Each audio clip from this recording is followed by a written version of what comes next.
What's up, Internet? Welcome to Once Over. I'm Kaylee, and with me today I have Annie, and today we're going to be giving the once over to the usual suspects. There will be spoilers. Kevin Spacey is Keyser Soze. Give it a good once over. Giving us the once over. Giving him the once over. Give me a once over. Down to give us the once over. For a routine once over. Once over. Oh, just once over lightly.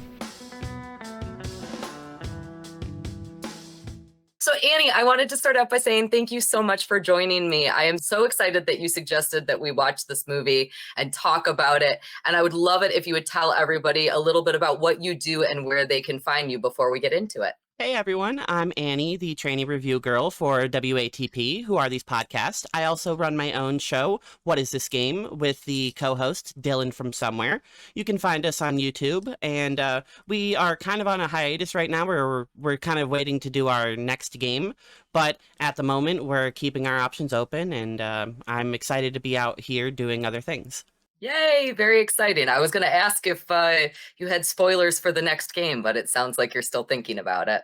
We still want to do Arkham Knight next. We did Arkham Asylum, then we did Arkham City, and we want to do Arkham Knight like in a row. So we're just kind of waiting for our guests to get back and finally be ready for it. So, we're no pressure on anyone. It's one of them, Andy, because all of the pressure. Let's just go burn Costco to the ground. How's that? All right, great. So today we are talking, of course, about The Usual Suspects, which came out in 1995 and is a crime thriller directed by Bryan Singer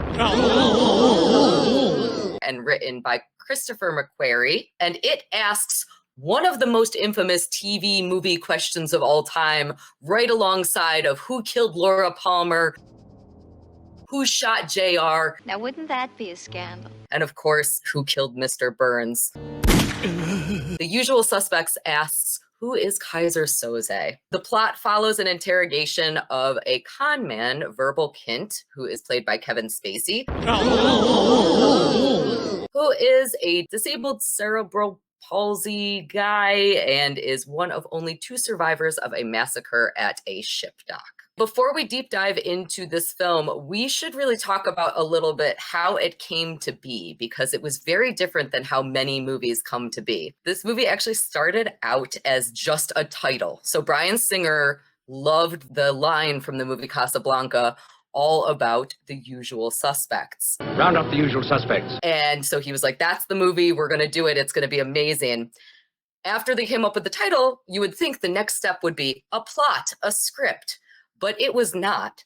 The next thing that they came up with was the movie poster. You're a goddamn genius. And the idea, of course, for that was having 5 men in a lineup. And that is one of the most infamous things that everybody associates with this film. As I was watching it for the second time, I was watching it on Amazon Prime, and it has a nice feature where on the side it gives you like little snippets, tells you which actors are playing which characters, and sometimes there's some trivia.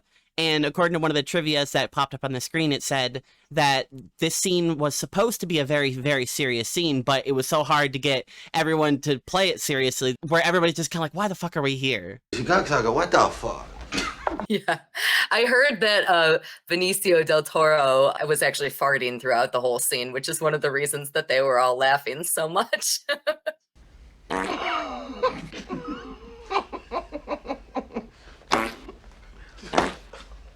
We are going to be getting the story from Verbal. And because Verbal is telling us the story, we know a couple of things right from the beginning. We know that Verbal might not be a reliable narrator because we know that he's a con man. So we don't know if we can trust everything that he's saying. We also know that the story is going to be non-linear. So it's going to be a lot of flashback scenes. We are going to jump in between the LA interrogation, the San Pedro Harbor, and New York City, along with some hospital scenes. There's a little bit of everything going on here. This film gets praised a lot for its narrative style in jumping between those things. One of the things that I thought was interesting that the director, Bryan Singer, says about how he did this narrative is that he wanted to make a parallel to The Wizard of Oz. So he thought of the New York scenery as Kansas, where normal life is happening, and all of the LA scenes as Oz, where there are adventures and colorful characters and weirder stuff going on. And then, of course, we also know that all of the main characters, we know this very early on, all of the main characters except for Verbal are mortal and will be dead by the end of the movie because Verbal gives us that information. The movie doesn't give anything up before the movie is ready to. The movie opens up with a nice, just long pan over the harbor until it finally gets to the boat, where the final and the beginning scene of the whole story kind of takes place, where we see Keyser Soze walk up to Dean, who is mortally wounded, trying to, in his last breath, destroy the boat. He lights his cigarette, and then he tosses his lighter onto the trail of gasoline to blow up the ship and say, fuck it, I'm just gonna die with it. Keyser Soze can be seen pissing the line of gasoline out, kind of just as a, fuck you. Don't even try this. In my rewatching of this film, I labeled him as mysterious pisser, is how I defined Keyser Soze at this point in the film. Something that I think is really important about these dock scenes is that we get a very tight zoom in on a pile of ropes. This is the first time that we see it, is right in the opening of the film. And that keys us in that should be a focus point. We will come back to that as the movie goes on. There's some really nice long shots, and there is a ton of really quick cuts in between whenever sometimes music is beating or gunshots are going on. So if you're watching this just, straight up, you can miss scenes if you even blink. So it's really important to pay attention to every single detail. Sometimes the information can be a little bit overwhelming. I find it to be so quick paced and we get so much information in such rapid succession that you feel like you're missing something if you're just watching it as a fun watch. You have to be very active as you're watching this film, for sure. Yeah, otherwise I think you're going to miss a lot of the nuances. There's so much of a silent story being told through the camera work and through the writer's ability to withhold information from the viewer. Even if you already know what's going to happen, it still does not elude anything until the end. A good example of that, I think, is at the very end, Dave Kujan, the detective, is sitting there and he's like, I did a good job. I got it. And he's looking around and he's seeing all of these things and he's piecing all of these clues together. And he realizes, oh man, Verbal's full of shit. Yup. That reveal is amazing. I think that is maybe one of the most copied reveals in cinema history because it was so iconic. I've never seen you around here, Mr. Buzzin' Frog, born on the shores of the Uralaba River in Rapala. A couple of husky jerks brought me to Slimy Slug, South Dakota, up there by Timberdoodle. The Zebco brothers, Smithwick and Salty Dog Shrimp. I've got a big meeting over at Minstrom. I'd forget my genitals if they weren't superglued in between my legs.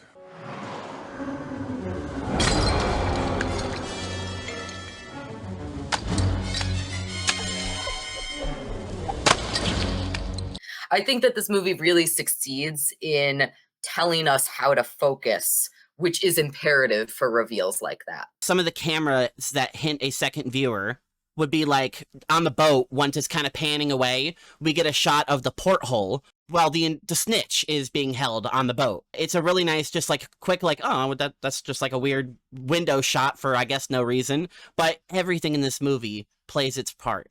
It's very purposeful. Absolutely. I don't even think that I noticed that. I'm going to have to go back and check that out because, that does come back in the end, of course. So after we start out in the beginning scenes, we cut to an interview where Verbal is describing that everything started 6 weeks prior, where there was a hijacking of a truckload of guns. I think it's important to highlight in this scene, he's not yet talking to the cops and any of the agents that we'll become familiar with in the movie. He is talking to nameless faces that are key to Verbal's ability to get out of this case. So he is set up by some powerful lawyers and key circumstances to be granted immunity from what just happened, because he essentially gives up a lot of details and is a key witness in a bigger case that they're trying to crack. And I think that Bryan Singer actually said once that he reveals who Keyser Soze is within the first 5 minutes of the film. And it's exactly for reasons like what you're describing right now. I think where we really get to see that Keyser Soze is likely, although I will debate it a little bit, verbal, is when we get to see the arrests and interrogations of each of the 5 guys. We really only get to see 4 of them because we never get to see verbals for the infamous lineup scene. So the other 4 characters besides verbal that we have are going to be Michael McManus, who is played by Stephen Baldwin. Mr. McManus?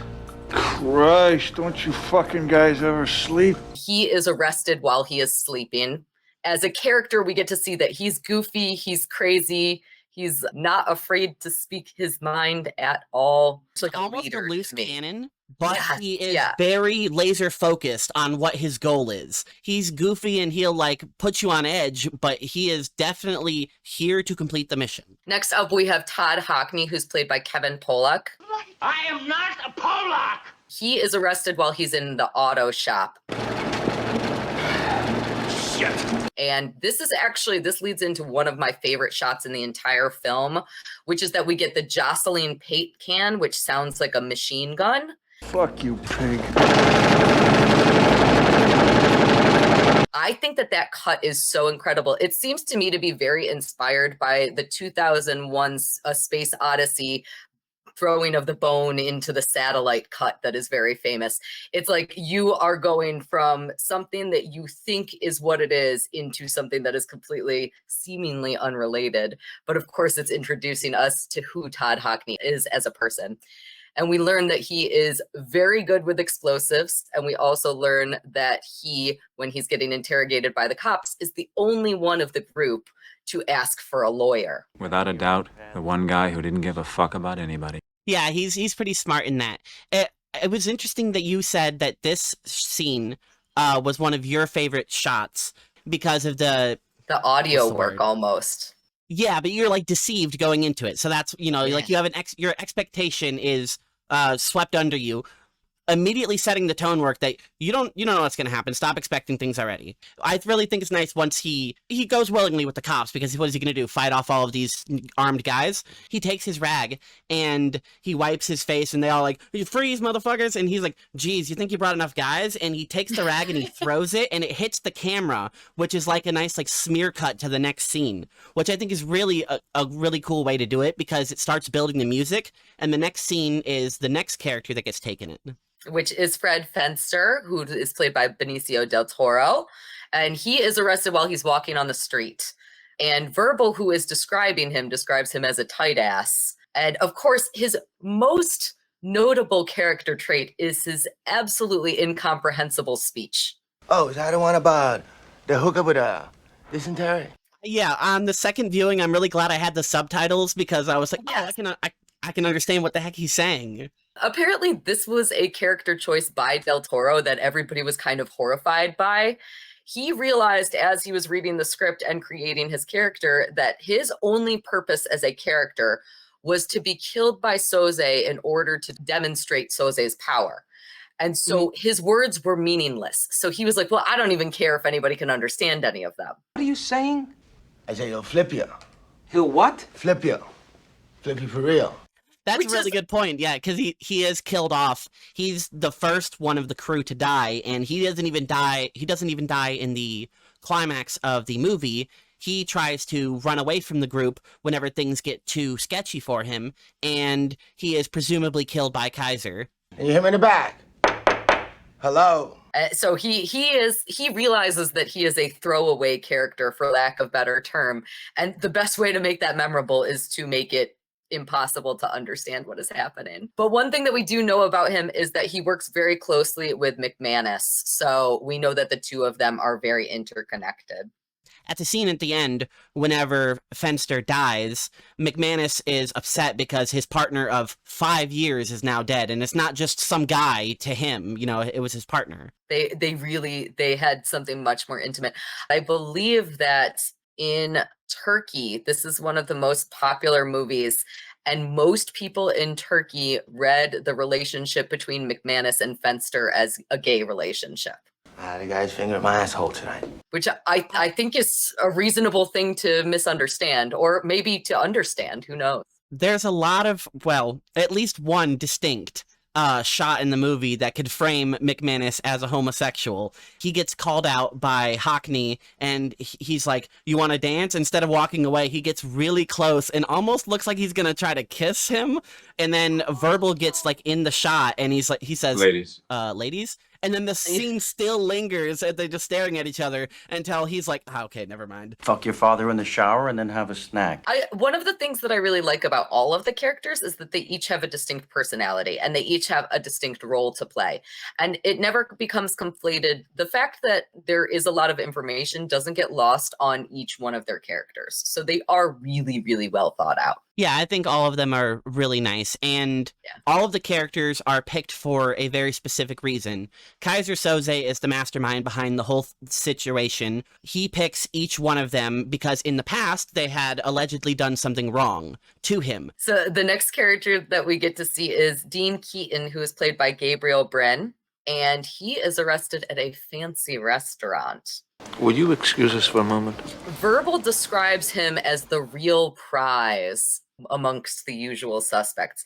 He is an ex-cop turned criminal and is clearly very different than the rest of them. He is probably rich. It's very heavily implied that he's rich. It's very heavily implied that he has a lot of connections. Which leans into the reveals later on, because Dave Kujan, Special Agent Kujan, is the kind of takes the lead of this case, and he is convinced almost from the beginning that he knows Keaton and he thinks that Keaton is behind all of this. And actually, Bryan Singer managed to convince each one of the 5 guys that they were really Keyser Soze. And so Dean Keaton, I believe, did not know that he wasn't until the movie came out. He really thought that he was. Which is really, really cool. And again, it makes each one of their characters a little bit more menacing because now each one of them thinks that they have an entirely different motive than what they had. It's a nice motivation, even though, you know, it's a lie, but I mean, it got the job done. The thing that is so unique about this introduction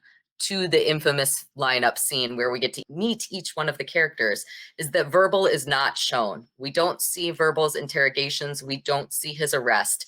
And the first time that I saw this movie, I was like, I don't even know where this is going, but it's Verbal. Check out the big brain on Brad. You're a smart motherfucker. That's right. Like whatever is about to happen, it's Verbal's fault. He's doing all of it. And I guessed it right off the bat. And I think that that's relatively uncommon. And my second watching in preparation for us talking today, I felt it was way less clear to me that it was Verbal right from the beginning. I don't know what it was that made me realize that so quickly, but I was like, but why did they show everybody except for him? It must be for a reason, because immediately the movie felt so laser focused. So it didn't seem like an omission, you know? Omission was a good word. They didn't omit him from that for no reason. That leads us into the absolutely infamous lineup scene, which again is pretty much the inspiration for this film. And we already talked about how it was supposed to be a very serious scene, and it ended up not being a very serious scene at all. I think that it's great that it is a goofy scene. I think that it's getting to see each one of the characters deliver the line, "Hand me the keys, you fucking cocksucker." Hand me the keys, you fucking cocksucker. Give me the fucking keys, you fucking cocksucker, motherfucker! How many keys, you cocksucker? Hand me the keys, you fucking cocksucker. Hand me the keys, you fucking cocksucker. In their own way is just beautiful. I think it's fantastic because, as alluded to during the narration of this scene, Verbal is describing that they were brought in on a very likely shitty gun truck theft charge. So they were all brought in because allegedly one of them had stole this truck of gun parts, and so the cops were trying to pin it on one of them or figure out which one of them it was. And we actually mentioned earlier about the choice of Del Toro to do Fenster's completely incomprehensible speech patterns. During this scene, you can actually hear a voice from beyond the camera saying, "In English, please."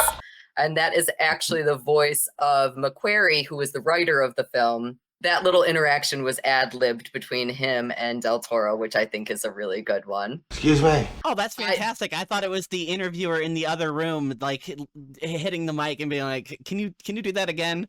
In English. That's really good. It's and that's why it feels so natural within this scene, I think, which I absolutely love. This was my second clue in the first time that I watched this film, that whatever was going on, it was verbal. And the reason for that is because when Verbal does his reading of the line, "Hand me the keys, you fucking cocksucker," he says, "Hand me the keys, you fucking cocksucker." And I was like, again, it's him. He's doing it. Yeah, he emphasizes it very noticeably, but it's subtle. Like it's toying at the viewer. Like, even if you have gone into this with no knowledge at all, you can pick up on some things. And I think the fact that I still have fun even after feeling like I figured it out means that it is a successful crime thriller. Because really what it's trying to do is try to create those sort of like noir type question marks. And even though we're getting these little hints, you still have the question mark all throughout the film. What, do you got a team of monkeys working around the clock on this? After the lineup, we get a brief interaction of each of them in a second interrogation. A lot of stuff is taken out for the point of the plot. If you were like a overly critical movie viewer, you could be like, okay, well, this isn't explained, that's not explained. But if it was, the movie, instead of being a nice under 2 hours, would be one of these movies that are approaching 4 hours nowadays. And, you know, that's not necessarily an enjoyable time. No, I completely agree. They cut all of the fat. I think that this movie is an hour and 45 minutes, and I think that that is the perfect length for it. I think any shorter and we would have missed things, and any longer and I would have fallen asleep.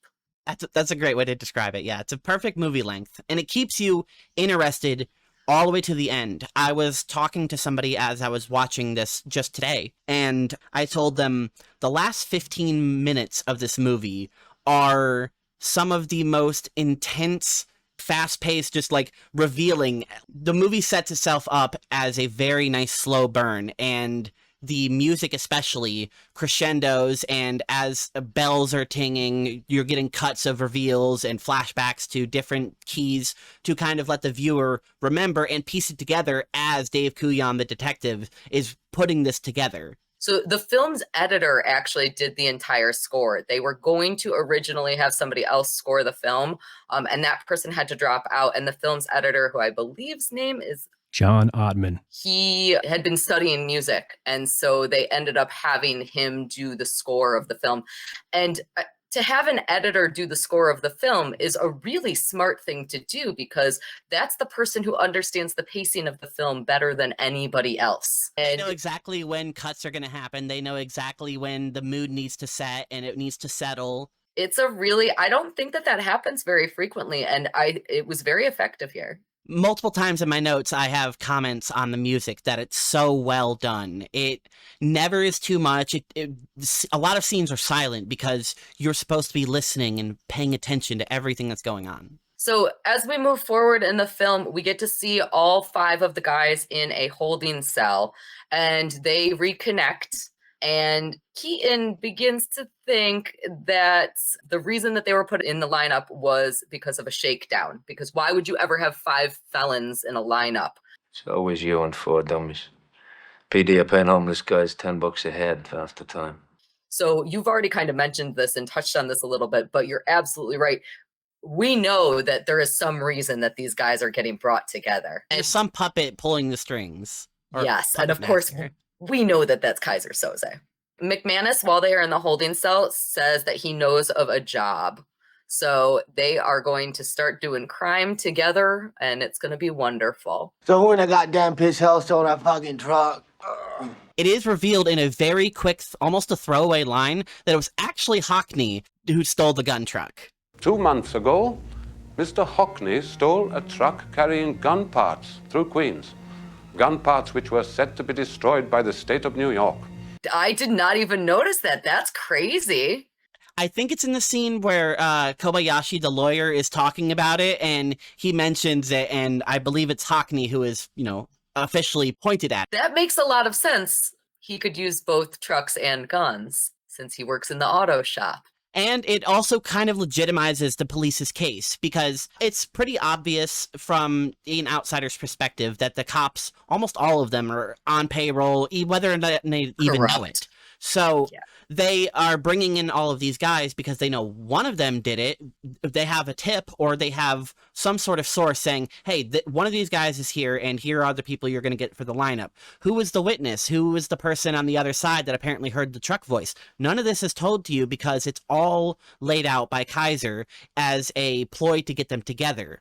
It's even talked about later on in the movie when Kobayashi, the lawyer, is brought up. He says, we were initially going to just approach you once you were all 5 right there, but somebody has a nice, like, powerhouse attorney, lawyer, girlfriend, wife, and she kind of just expedited the whole issue. So right after that, I believe, is when, this is just a theory, I believe is when Kobayashi swoops in and gets Edie Finnerman underneath his grasp, because he's like, you directly just messed with my plan. You have to pay for this. That's really interesting. Now I got to watch this movie again, dang it. I can tell you, this is a movie that I think is definitely going to just get better every time you watch it, especially if you're not just watching it to have it on. If you're watching it to watch the movie, we said it a couple times, every single thing has a point. There's nothing that is shown to you for no reason. All of the scenes linger for the exact amount of time. I'm happy that you like this movie because you're making me like it more even just talking about it. So at this point in the film, the movie flashes in between the non-linear storytelling. So we get to see San Pedro in the present day where the cops are pulling 27 charred bodies out at the dock after the explosion has happened. It's revealed that this is all over a $91 million coke deal, which of course we'll talk about in a little bit about if that's actually what it is. And we are introduced to Jack Bayer, who is an FBI agent who is played by Giancarlo Esposito, and he discovers that there are 2 survivors to the dock fire. Jack has a sort of twitch whenever information that, like, whether or not he knows it, he immediately kind of just like, okay, that was important. Okay, I got to figure out why there's something happening right now. He immediately walks away and starts, like, disregarding everything else the guy says and starts making phone calls, being like, okay, where is this guy? What's going on? Yes, he is very much a stereotypical FBI agent in that sense. He wants to uncover what is going on. Anytime that he's very laser focused. He wants to get to the next thing. He wants to figure it out. Sometimes in a very disrespectful or sometimes dangerous way. There's a scene later on where he's interviewing the guy they pulled out of the harbor, Arkash Kovash, or Arvash. It's a Hungarian name. It's Arkash Kovash, which I just kept hearing it as Oshkosh Bagash. Hey, Oshkosh Bagash. She don't want what you're shoveling. The entire time. I was like, oh no, don't say that. It's not that. Say Oshkosh Bagash. No. I will try to. Yeah, so he's interviewing Kovash, and he's basically disregarding. He's like, I don't even shut up, dude. I can't understand you. He's disrespectful. Until again he hears something else that triggers that in his head. He hears one word, and he's like, oh, hold on, wait, what? What'd you say? Yeah, he's awake. He's talking like a Thai hooker. Latimer Keyser Soze. Nemetis. What? Keyser Soze. Keyser Soze. Ho, Miss Simp, son. Okay, that was a little strange. Yeah, he hears Kovash saying the word Keyser Soze, which is, of course, the mysterious crime lord, and that makes him perk right up and go, oh no, we got to get a translator in here. Keyser Soze is alluded to be a legend, and most people in the police don't even acknowledge his existence or whatever because it's all hearsay. There's a guy in DC that kind of has this as like his pet project, so he has a quite large file on the Keyser Soze, and Jack, using his connections, is able to get that case, which at the pinnacle of the movie is very key. That connection matters a lot. So Jack plays a very pivotal role in almost cracking it. Yes, so close, so close. We're seeing Jack at the hospital, and simultaneously we get to meet Sergeant Jeff Rabin, who's played by Dan Hedaya, and Customs Agent Dave Kujan, who's played by Chazz Palminteri. And Kujan really wants to talk to Verbal so that he can try to find out more information about what's going on. I used to dehydrate as a kid. One time it got so bad my piss come out like snot. I'm not kidding. It was all thick and gooey. Get your fucking coffee. And we also learn at this point in the film that Kujan is suspicious about if Keaton is actually dead. Of course, we saw Keaton die, but they know that in the past, Keaton has faked his own death. So we as the audience are kind of getting led down this little red herring rabbit hole. Maybe he's not really dead. It's teased that, you know, he had faked his own death, but it is revealed directly to Verbal in a very aggressive manner that he was dead at some point. And then again later on he says, I can't prove it, but he was dead and he did this stuff. So Kujan, his own pet project is Keaton. So he is convinced that everything that's going on is Keaton and that there's no way he's dead. He's already faked his death once. He is completely convinced that Keaton is Söze, and he makes that very clear throughout at least the second half of the film. So Verbal starts to tell us the story of what happens after the lineup. We learn kind of a throwaway moment, which feels like a throwaway moment, but it ends up being very important later on, which is that Keaton's girlfriend, wife, lawyer, I think is how you described her, which is a good description of her. Her name is Edie. She gets them out of the holding cell earlier than expected. Most of them want to go and do an emerald heist. However, Keaton is kind of the holdout. He doesn't really want to get into it. He's gone clean. He's trying not to do anything. But Verbal ends up convincing him to do the job because Verbal says, well, if we do it my way, then there will be no killing. If we do it the way that the other guys want to do it, there might be. And it's really interesting because this is the job that was mentioned in the holding cell. So Dean Keaton had already been trying to get out of it from the beginning. So it wasn't until Verbal confronts him in his home and rightfully gets kind of a little bit of a beating for having even questioned that Dean Keaton has gone straight and that his love with Edie is real, which I believe is really interesting because as the viewer, it's not proven or shown all the way until the end. I mean, he, up until almost his dying breath, is trying to use Edie.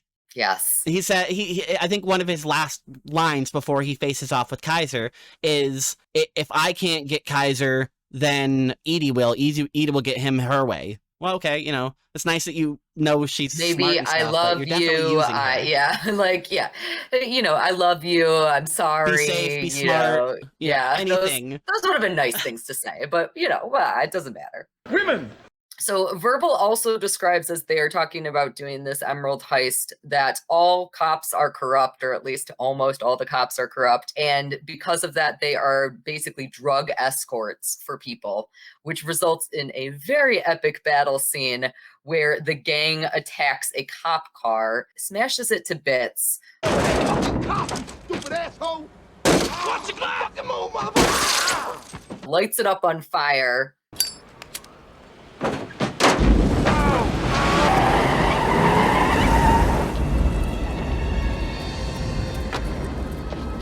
We get another pissing scene here.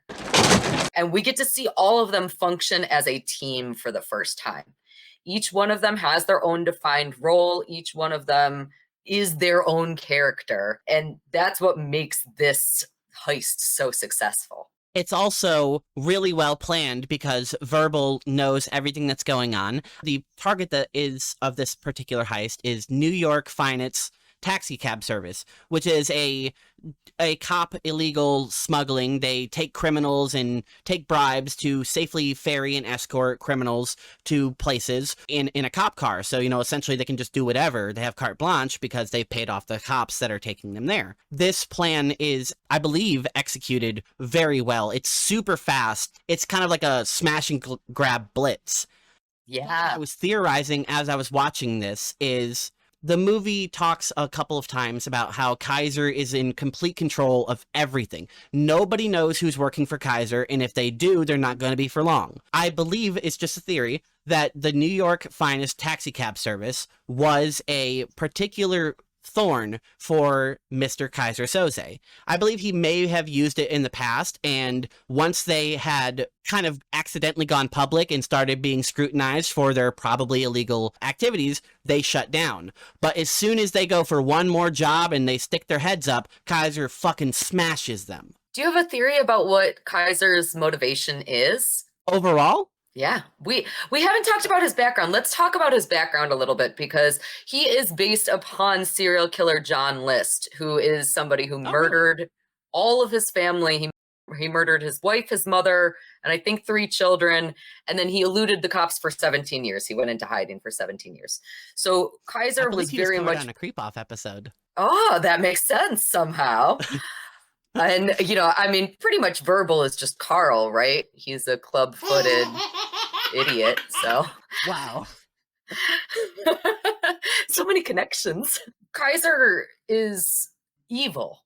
When we get to hear about his background finally, which happens a little bit later in the film, we get to see that he is allowing his family to be murdered. He murders his family in what is probably the most brutal scene in the film. There's children death in this scene, which is extremely rare in movies. And in fact, I believe with a throat slitting, which is a very brutal way to go. And the scene is so brutal, in fact, that it's kind of shot almost like in animation. It's a blurry, hazy memory. It's a story of a dream of somebody telling a legend that they heard in a bar once.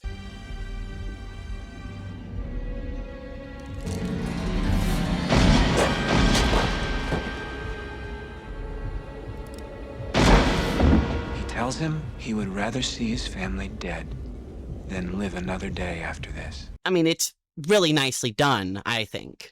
Yeah, I don't want to see it any more clearly than we had to see it. That's how brutal it is. So that's kind of his background, but what do you think his motivation is? It's talked about by Kobayashi the lawyer that his primary interest is narcotics, but I don't think that's necessarily true. I believe that's something he's doing. I don't think Keyser Soze has a objective. I think he is a person who enjoys the journey that he's going on and stomping out anyone. If he has a hobby, if he has a goal, he's going to do it, and he's going to kill, torture, maim, abuse, bribe, do anything he can possibly do to get what he wants. And I think that is his motivation, is just being able to exert that amount of power. He might have a legitimate narcotic business because you need that kind of money to have that kind of level of hobbies, that level of connections, security. It's possible that his real interest is just narcotics, but I think that is obfuscated by his desire to control people. Yeah, his motivation, despite the fact that it's certainly implied that he has money and that money is not an object for him, it certainly seems that his motivation is absolute power leads to absolute corruption, that sort of message. He thrives on control as opposed to anything else. Yeah, absolutely. So I think that is his motivation, is just seeing how much power he can seize and how well he can absolutely hold it. He can, according to the people in the movie, kind of do anything. So after the Emerald heist, the gang all have to go to California in order to offload the emeralds to their fence, whose name is Redfoot. And they all decide to go together, specifically because Verbal and the other guys do not trust McManus and Fenster to go by themselves, which was the original plan. So even within this group, they are distrusting of each other, which I think is reasonable because, again, they are all con artists. And I think Verbal is definitely the best one of them because Verbalkin is a character with cerebral palsy, so he has a physical disability, and it seems like he may have a slow learning disability. He may be autistic. He's very sharp thinking, but he misses out on social cues. He's a little bit awkward. He avoids eye contact. But I believe all of this is a ploy to disarm people that are looking at him because he is a con man, and he knows that if, you see him as weak, then you'll take pity on him. You can second guess things that you might be thinking. So Verbal is constantly throwing out just random lines and disarming people and getting them to kind of stand back. So he'll be just kind of staring off into space and talking about his backstory of, I used to be in a barbershop quartet in Muskogee, Illinois, yeah. And they'll be like, dude, shut up. We're trying to do this case. And it is a way to throw off the detectives who are trying to get information out of him while giving himself time to accurately think about this, because he still has to get out of this police station without convicting himself. I think I was going to say, once we kind of get into talking about that scene, I think that a lot of what he does within this interrogation is delay tactics. I used to be in a barbershop quartet in Skokie, Illinois. The baritone was this guy named Kip Diskin. Big fat guy, I mean like orca fat. He was so stressed. He knows that he needs to wait and buy time until his bail is met so that he can leave as a free man. And so a lot of what he's doing as he's talking through this interrogation is he's slowly telling the story. He's thoughtfully coming up with things to say so that he can buy all of that time. In between these scenes of Verbal telling the story of the heist and the aftermath, we get scenes of Dave and Verbal getting a bit of back and forth. And the entire time, Dave is trying to paint a picture that Verbal is being used and that he is being played by the people that he walked away from. And there's a reason that he survived, and it's not just luck, it's not just happenstance. Dave is trying to convince Verbal that maybe he's the one getting played. It's funny that you say that because my notes almost exactly mirror that. In my notes at this point, I have Verbal is easily manipulated due to his disability. And that is very much the narrative that Kujan is trying to create. This is also the first time that Verbal brings up the lawyer Kobayashi. Simultaneously, while all of this is happening, Jack Bayer, who again was the FBI agent, gets Oshkosh to describe Keyser Soze to a sketch artist. Mond nekem, hogy nézett ki ez erdő? Láttam a tűzbe. Via a Hungarian translator. So we already talked a little bit about this, but it is a very important plot point, which is that there are delays in Jack Bayer being able to figure out any more about Soze because of this language barrier. And that is eating up all this valuable time that we are also seeing Verbal eat up all of this valuable time. It's talked about by the detectives out of the room that he has maybe 2 hours tops before he posts bail. So the movie takes place over an hour and 46 minutes. So it's just under, they said 2 hours tops. He posted even before it because at the very end, Dave is talking about how, you know, he doesn't have a lot of time in here. And in fact, he posted 20 minutes ago. And the only thing stopping him from leaving right now is that I'm trying to protect you. Which is also very manipulative. Oh, absolutely. Dave sees the opportunity to use Verbal to further the case against Keyser Soze. Whoever that is, he sees Verbal as a key to getting what he wants. And we all know at this point that he's convinced it's Keaton. So because he's so directly tied to Keaton, and he is allegedly the only person that saw Keaton die, so he is exactly the key witness that Kujan needs. So he multiple times asks him, why don't you turn over, you know, come with us, you can go up on stand, we'll take your case. And from the beginning of the interview with Kujan all the way up until literally the last second of it, he says, I am not a rat. He starts the interview with that, and he ends the interview with, I am not a rat. Fuck you, cops.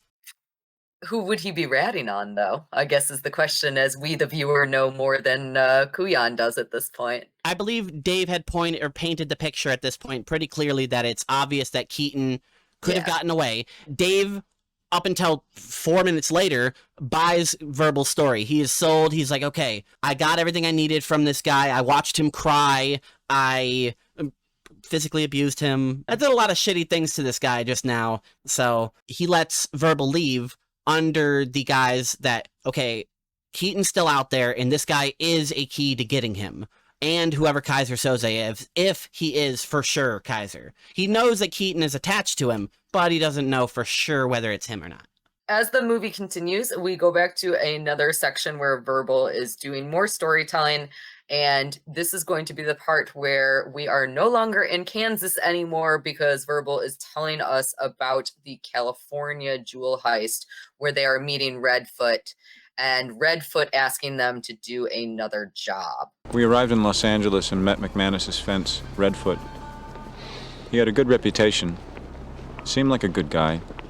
Still, we should have known better. Keaton, again, does not want to participate, but McManus this time nags him into doing so. Verbal, in a narration during the transition shots, says that it only took less than a day of McManus nagging him. So immediately the next shot after that is them going back to work. So I think it's pretty funny that Keaton is trying to get out, but he knows he can't really, and he needs this. And maybe if he really tried, I think Keaton could have gotten out of this. But again, everyone in this was picked for a particular reason. Keyser knows every one of their weaknesses, every one of their strengths, every one of their personality characteristics. He knows exactly how to play Keaton at every single angle. And a key part of that is getting Dean to believe that Verbal is his friend and that he's looking out for him and that, you know, he's just trying to, you know, do right for a guy that he met a couple of times. So this heist is in a parking garage. This is the first time that we really see the guys. We see the guys be aggressive, obviously, in the last heist that we saw with the cop car. But this is the first time that we actually get to see the heist going very badly. And McManus shoots 2 bodyguards. And Keaton shoots yet another person in order to get a case, which they believe is full of jewels. I'm sorry, I have to correct you. Oh, please, please. It's actually Verbal who shoots the man holding the case.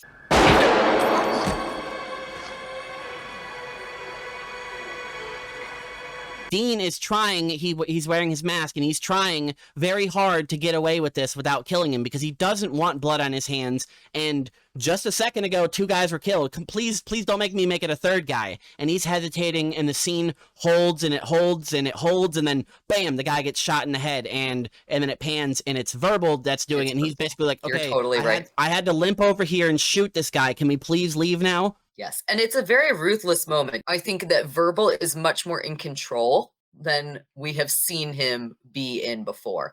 And that almost makes you distrust him even more because, yes, he is telling this story. So he's admitting that this is the series of events. He's admitting to not a great moment on his part. I directly murdered a guy during a botched heist. So, yes. And I think it is another key to the viewer that in the last heist, Verbal didn't do much of anything. But the second things went wrong in the second altercation, Verbal, we don't see him limp over there, but he is ready to solve the situation. After they get the case, which was their objective, it is revealed that the jewels that were supposed to be in the case were actually China. There's gonna be some hell to pay here!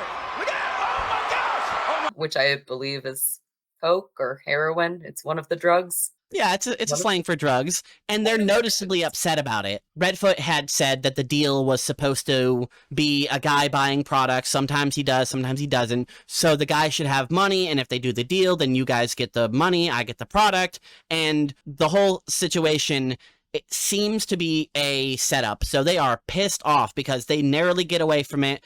We get another cut back to in California where they're meeting Redfoot at the same place, and McManus is pissed off.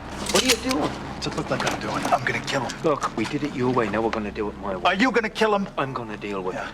So Dean has to talk him down and says, okay, we can get some intel out of this, which is a really smart play because if McManus had tried to do that, it would have put another hitch in Keyser's plan because this is where now it is revealed that Redfoot is also being played. He got this shitty job that they all just botched from a lawyer who wanted this done for whatever reason. He doesn't ask questions, he just does the jobs. What am I supposed to do with that? I don't know, feed it to the gimp. Eases pain. I don't know what that is. They are all very upset about this botched operation because clearly now they're all pinned on this. It's a very threatening situation for them. They are criminals who do not want to get caught. Now there's literal blood on their hands. But do me a favor, right? Get the fuck off my dick. And you are exactly correct. The lawyer Kobayashi is the one who has set up that job, and he goes and asks the 5 usual suspects to do one more day of work for his employer, Keyser Soze. This is one of my favorite scenes in the movie. The actor for Kobayashi absolutely kills this scene. One job, one day's work. Very dangerous. He does not expect all of you to live. His subtle facial expressions, the way he is trying to keep himself in a very, very distinct manner. He wants to make sure everything he says is exactly how he was told to say it. He is under the direct threat of whatever Keyser Soze could possibly come up with, which is presumably worse than death. which is why later on in the movie he says, I would rather you kill me than me not follow out my orders. So I'm going to keep doing what I'm doing because I work for Keyser Soze and his power is absolute. He's very dignified. He's very professional. He doesn't seem afraid, but there certainly seems to be something under the surface. One cannot be betrayed if one has no people. I think that is a really good way to describe it. He seems nervous that he is having to pull these guys together because at any moment one of them could snap and kill him. I don't think that is very relevant. And he is fully aware of that. He knows that's part of the job, that he needs to put himself in the line of fire, literally, if he has to. So he presents the usual suspects with a job, and they say, well, why would we even do this job? And he reveals that Keyser Soze happens to have a case on all of them, and it is very thorough. They are immediately pressured as Kobayashi reveals one by one crimes that were committed against Keyser Soze. Who's your boss? I work for Keyser Soze.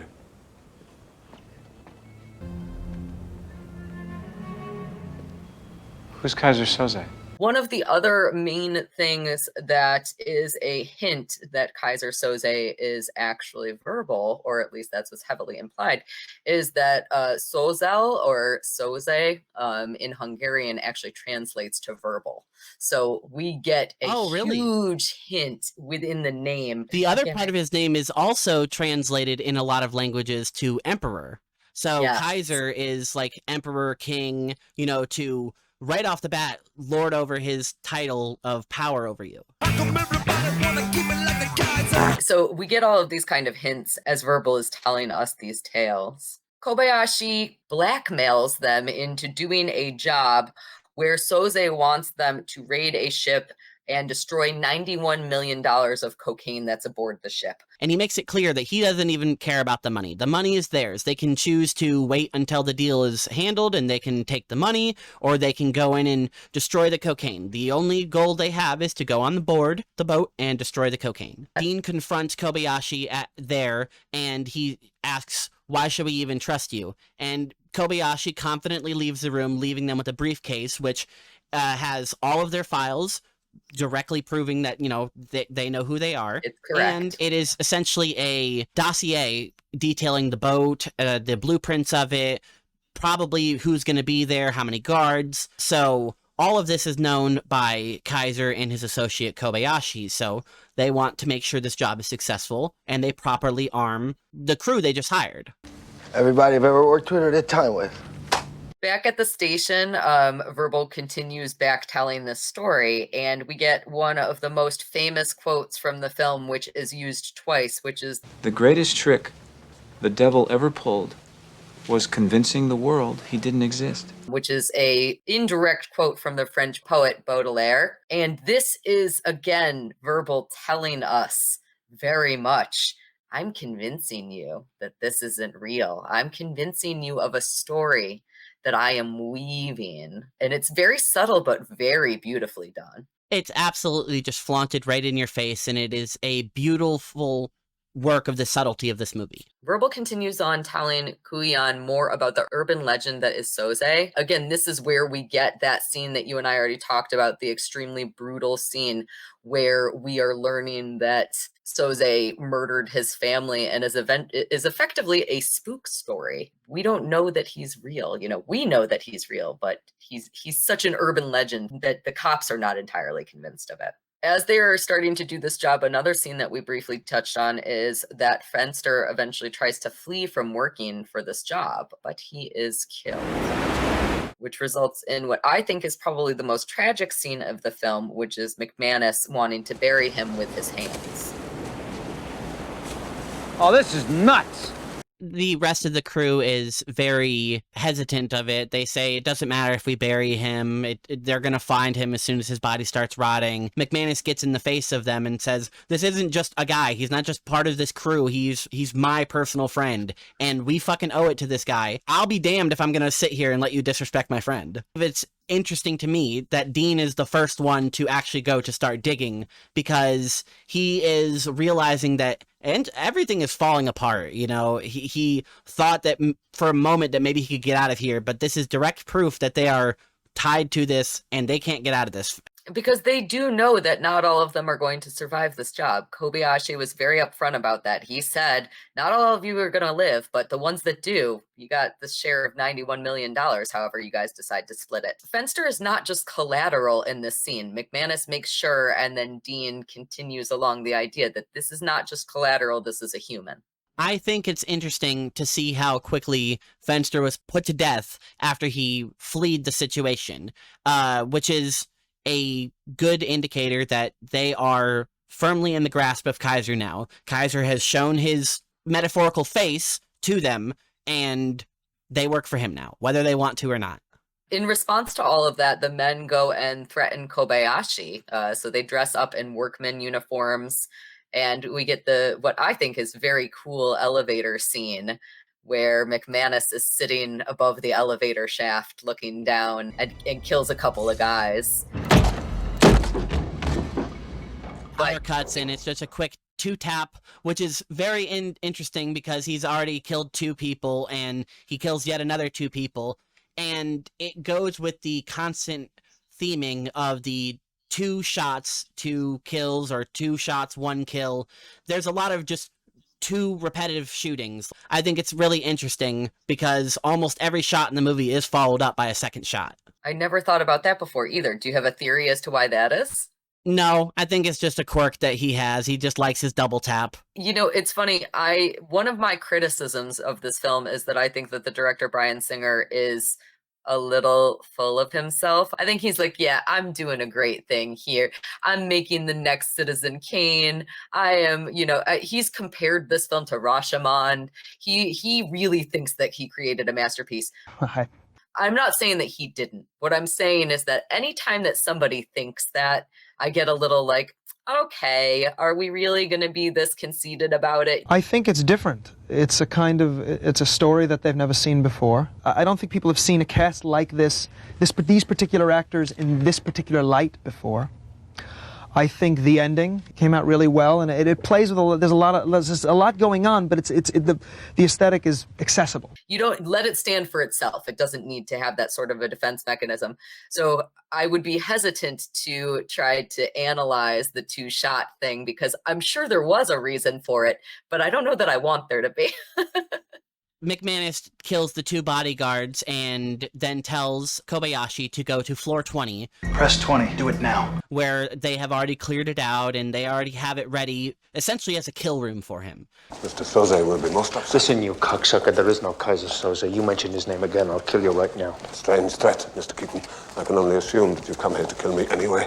They demand, hey, you better call this off. You are clearly attached to this Keyser guy, and you can do whatever you can to convince him to get us the fuck out of this, or we're gonna kill you.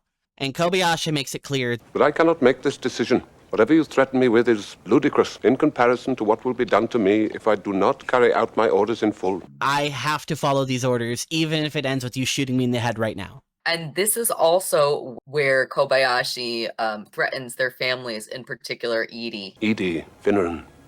She's upstairs in my office for an extradition deposition. Everybody's like, wait, what? And he's like, yeah, she's here on an extradition case, and, I have her overseeing it personally, so, she's here right downstairs, and we were just overseeing some business. And Dean's like, you're a liar. And he's like, well, okay. Let's go see. I think the line is very clear. He's like, never mind then. Kill away. And that reminds us also that not only is Kobayashi entirely threatened and bogged down by Soze, but all of them are. This is the ultimate control that is being exuded over their heads. And because of that, they ultimately agree to do the ship attack. Not before Kobayashi, like you said, directly threatens them. He says, yes. I'll attack your uncle in Kansas, I'll castrate your nephew, and I'll do all of this because Keyser told me to, and I will do it. If you'll excuse me, gentlemen. So they reluctantly agree with a nice, really long shot of Dean looking through the glass at Edie as it zooms into his face, looking tormented that he can't stop this now. He could walk in there and tell her and do all of this, but what is that going to do? Now Keyser will just have to change his plan a little bit, and he still has him dead to rights. as they plot the dock operation and they attack the ship at night, they kill several Hungarian gangsters.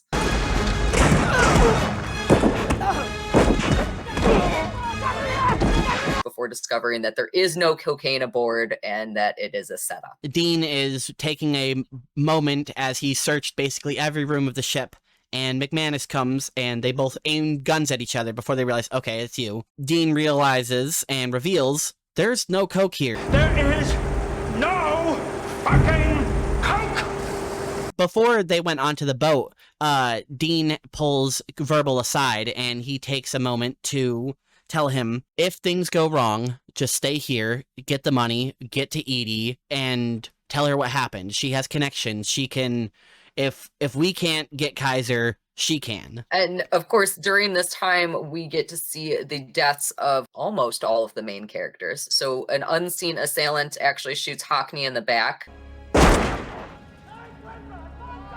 McManus collapses from getting a knife in the back. Strangest thing.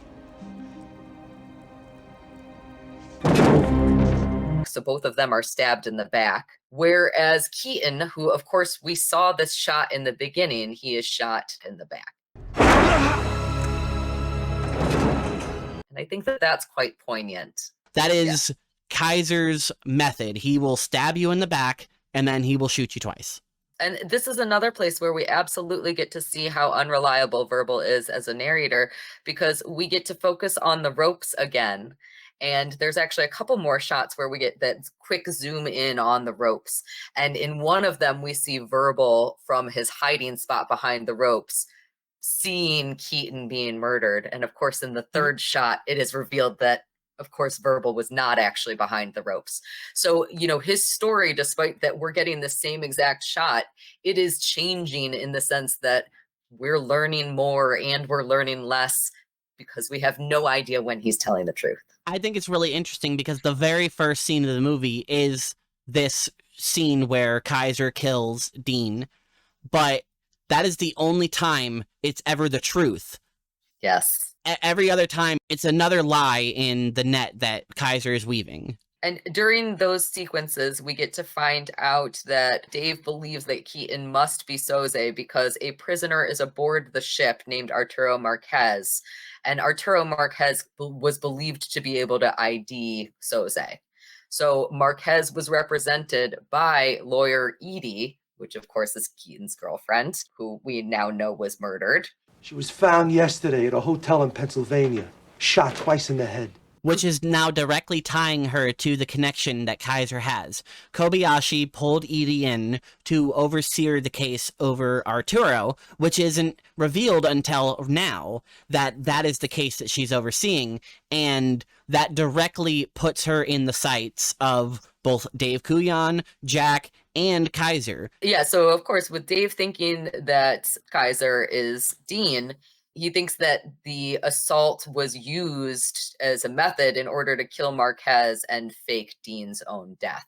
So this is kind of Kujan's theory at this point, which we've been getting little breadcrumbs throughout the film, but it's finally entirely revealed, which brings us to the final twist in the film, which is all happening as Verbal makes his bail. His 2-hour time limit is coming up. He is refusing to testify against Keaton. And at the same time as Verbal is leaving the police station, Kujan realizes that Verbal was using information from the cluttered bulletin board in order to fabricate his whole story.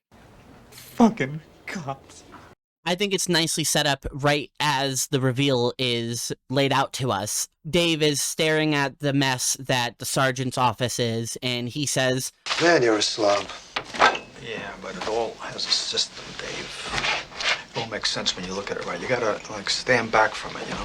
And then he distracts us with a line, you think that's bad, you should see my garage. All of the reveal is happening to us as the viewer, exactly as is happening to Dave right now. He starts just casually drinking his coffee. He's looking at the board, zooming in his eyes and the camera itself to the bottom corner of it, which says Quartet, which is a brand from Muskogee, Illinois.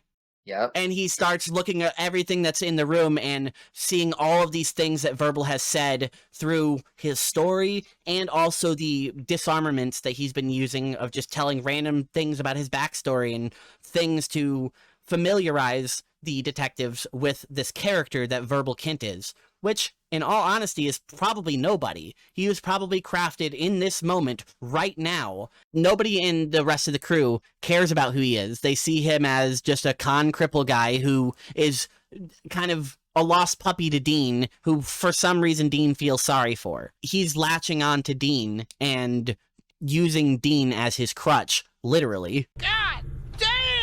My favorite part of this reveal, I love everything on the bulletin board, but for me, the absolute moment that makes this is when Kujan drops his coffee mug and it is revealed that the porcelain company is called Kobayashi. Quite literally everything is fake. We don't even know if Kobayashi's name is Kobayashi at this point. We don't know if there is a Kobayashi because Verbal leaves it out of the case against the DA. I just need to stick to my story. And I'm getting out of here in like an hour, 20 minutes. It's coming up. It's really soon. I just need to not say anything stupid. So he mentions, I don't need to take this, and he tries to leave, and Dave throws him to the ground. I got immunity. I don't have to take that shit. You know what I'm getting at. Verbal is, again, asked, why don't you stay with us? You didn't see Dean die. If you're not 100% sure Dean's dead, I can't let this go. Based on what you're telling me, it seems like Dean used you and put you in a position where he could escape the situation and make you think that he was dead because he's already faked his death. He did it as recently as 2 years ago. What's to stop him from doing it again right now? Verbal does end up deciding to leave, and he does so just in time because the drawing from the sketch artist also comes through as Kujan is realizing what is going on as he's having this big revelation. Everything comes in just too late, even up until the last moment where Dave runs out and instead of looking to the right and seeing him, he looks to the left and misses him. Everything just slips through his finger. Everything goes exactly according to Keyser's plan. He goes down to the evidence to retrieve his things. When he was booked, 3 of his things were confiscated. 1 watch, gold. 1 cigarette lighter, gold. And a pack of cigarettes. The gold cigarette lighter is hold on, because the very, very, very first scene of the movie, Keyser Soze, after toying with Dean, pulls out his fancy lighter and lights his cigarette with his gold lighter, puts it in his pocket, and, makes sure to kill Dean with his left hand, which is a signifier that this character I was playing was a con. I could use this hand just fine, and I'm going to use this hand to kill you.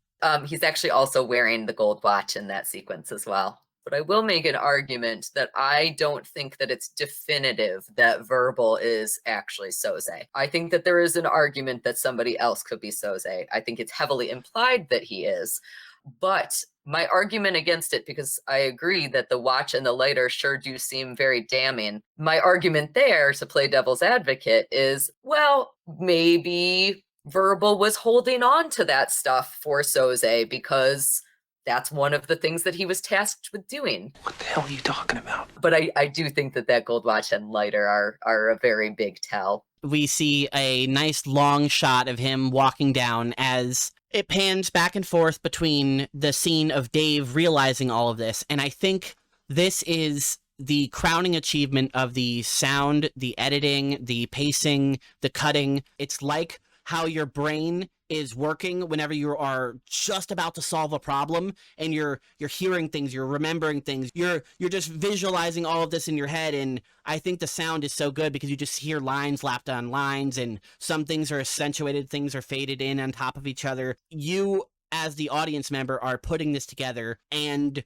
it is so close. He's so close. He's just out of chasing reach. As Verbal is walking. A noticeable character trait that he's had throughout the movie is he has a limp on his left leg, and his left hand is not very dexterous. Yeah. He can't use it for almost anything. He can maybe use his pointer finger and his thumb, but the rest of them are kind of useless. But as he's walking, he slowly starts to correct his limp, revealing that even that was an act. And then he pulls out his lighter, he adjusts his hand, he takes a nice light of his cigarette, and he waits for his escort to pull up, which he had teased before that if Keyser was going to stick his head up, it was going to be to get Kent, which is either to be implied that he's going to kill him or literally pick him up and get him. Yep. I think that alludes to the your theory that Keyser isn't just verbal.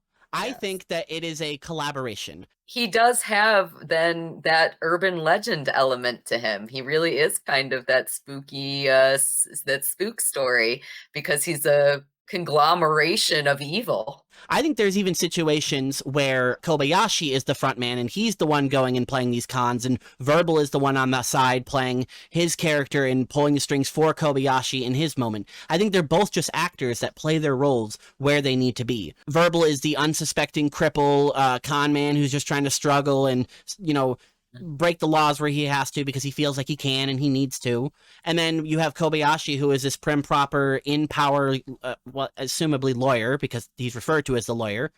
And he's obviously attached to some sort of executive situation because he's directly overseeing this important extradition case, and he has the ability to call in an advisor from way out of his jurisdiction, probably. I think it's impossible that Keyser is just the one guy. I think Verbal might be the key part, but you can't have anything that happened in the movie without Kobayashi playing his role exactly. We do know for sure that Kobayashi is a fake name. So Verbal is telling the story. He's the one who keeps using the name Kobayashi. And we know for sure that he got the word Kobayashi from the mug porcelain. We know that Verbal is going to all lengths to ensure that Kobayashi's real identity is being sealed. And I think that that's really interesting. I like that it is an ambiguous ending. I think that that is a really, really smart way to have ended this film. The last shot is a reused shot that's already been in the movie. There's a couple of lines coming in where Verbal is saying things such as, the devil's greatest trick is making you think he wasn't there. And then the very last line of the movie cuts back to whenever Verbal is in an interview with Dave, and he says, and like that, he's gone. And then that last is where the movie cuts and then the credits roll. I think the movie itself is now taunting you because you weren't smart enough to put it together unless you are really smart. And I think that you're right. It does become better the more that you watch it, because this is something where there are so many details. Ebert from Siskel and Ebert very famously hated this movie.